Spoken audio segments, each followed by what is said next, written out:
दोस्तों, बिहार सरकार लगातार यह दावा करती है कि शराबबंदी के बाद राज्य में नशे का कारोबार घटा है और बिहार नशा मुक्ति की दिशा में आगे बढ़ रहा है। लेकिन जब जमीनी हकीकत पर हम लोग नजर डालते हैं, तो यह दावा खुद सवालों के घेरे में आ जाता है।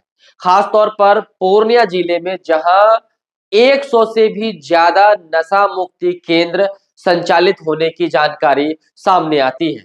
सबसे बड़ा सवाल यह है कि जब शराब और नशा बंद है, तो फिर इतनी बड़ी संख्या में नशा मुक्ति केंद्रों की जरूरत आखिर पूर्णिया को या फिर बिहार के किसी भी जिले को क्यों पड़ रही है?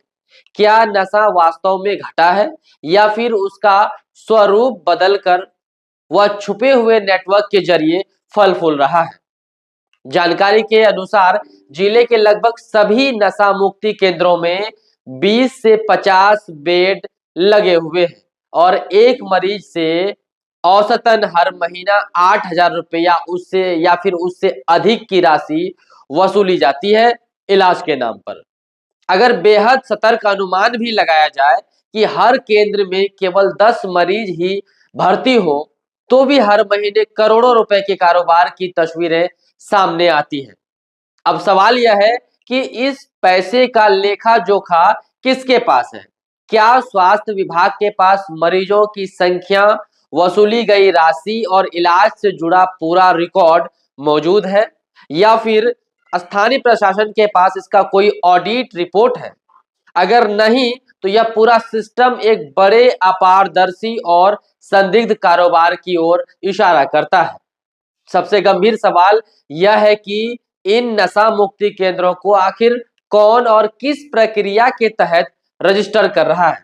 क्या नशा मुक्ति केंद्र चलाने के लिए जो तय मानक है, जैसे प्रशिक्षित डॉक्टर, काउंसलर, मेडिकल इमरजेंसी सुविधा, दवाओं का रिकॉर्ड, सुरक्षित और स्वच्छ वातावरण, क्या इन सभी मानकों का पालन वास्तव में पूर्णिया में किया जा रहा है, या फिर सब कुछ सिर्फ कागजों तक सीमित है? ये सबसे बड़ा सवाल है। स्थानीय स्तर पर यह आशंका भी लगातार उठ रही है कि कहीं नशा मुक्ति केंद्र और नशे के अवैध कारोबार के बीच कोई मिली भगत तो नहीं है, क्योंकि यह एक कड़वी सच्चाई है कि जब तक नशा उपलब्ध रहेगा, तब तक मरीज आते रहेंगे और जब तक मरीज आते रहेंगे, तब तक पूर्णिया में नशा मुक्ति केंद्रों का धंधा या फिर कहिए बिहार के किसी भी जिले में चलता रहेगा।